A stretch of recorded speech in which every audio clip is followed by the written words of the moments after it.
Ada dua peristiwa besar yang terjadi di Mekah pada masa Abdul Muthalib sebelum lahirnya Nabi Muhammad SAW.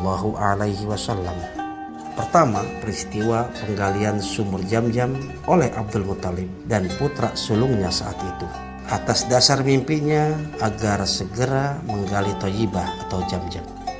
Dan kedua, peristiwa datangnya pasukan bergajah yang dipimpin oleh Abrahah yang hendak menyerang dan meruntuhkan Ka'bah.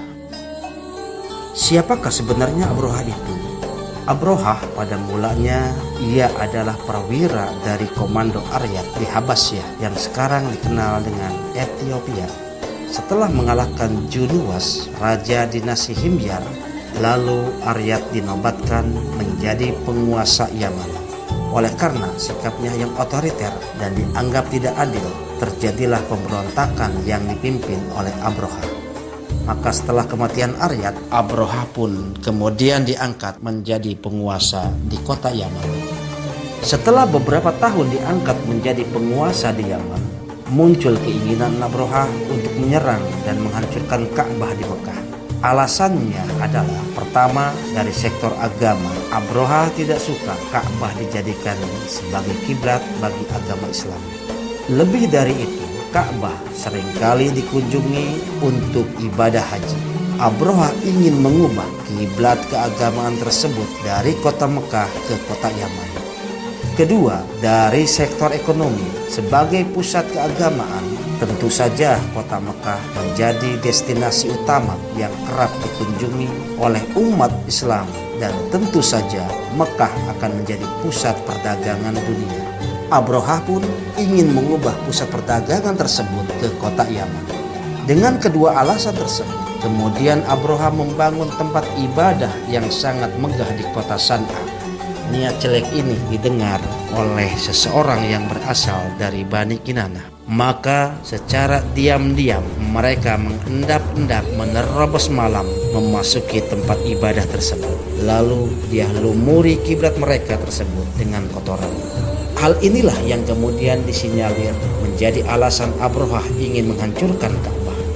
Ketika mengetahui perbuatan tersebut, meledaklah amarah Abrahah dan serta-merta mengerahkan pasukan besar berkekuatan 60.000 personil untuk menghancurkan Ka'bah.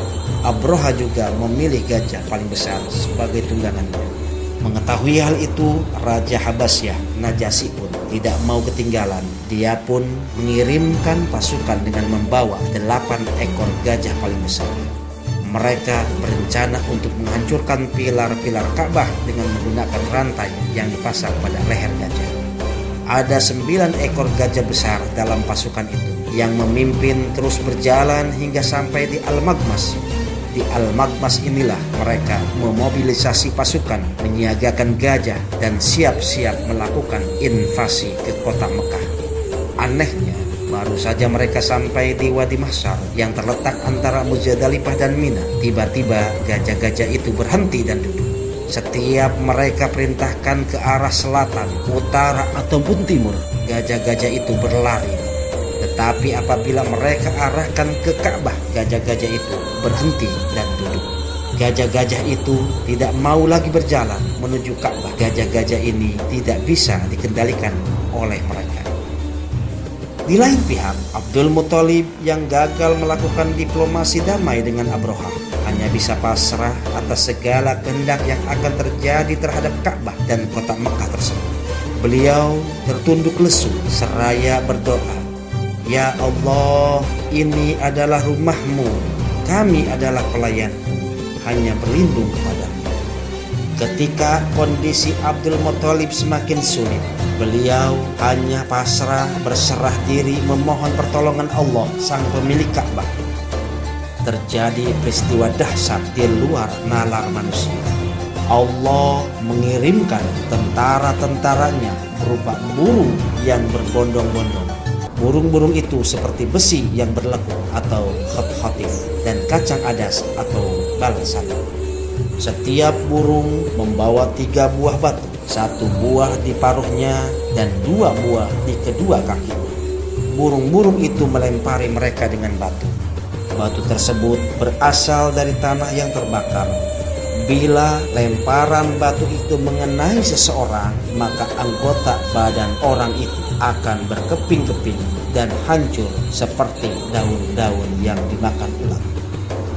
Tidak semua pasukan bergajah itu terkena lemparan. Ada juga yang kabur melarikan diri.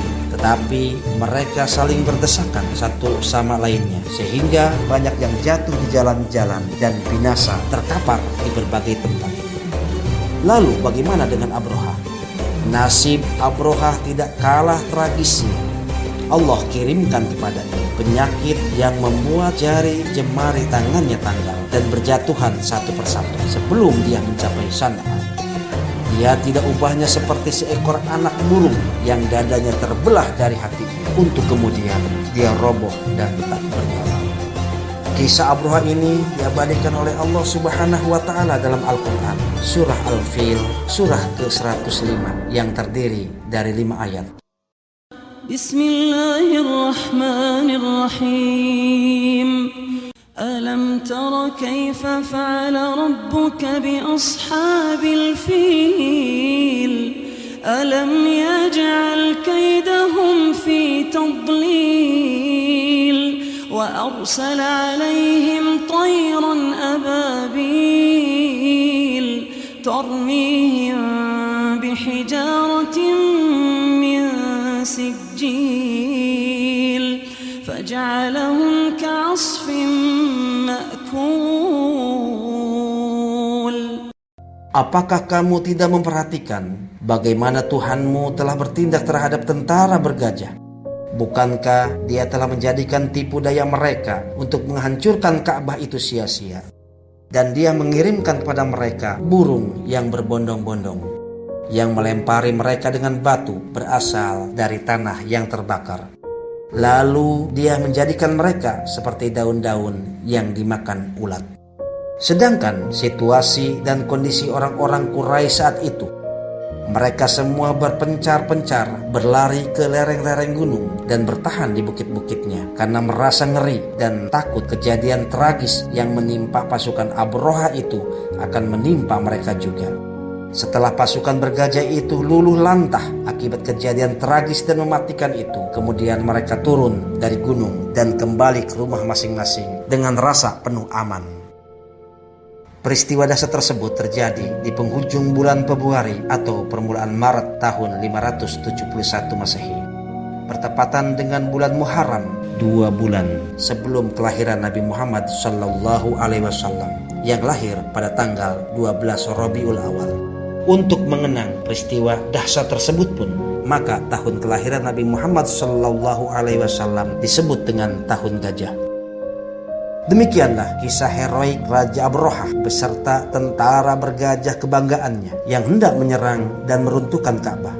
Berkat pertolongan Allah Subhanahu wa Ta'ala, hingga kini Ka'bah masih berdiri tegak dan dapat digunakan oleh umat Islam seluruh dunia untuk melakukan ibadah haji.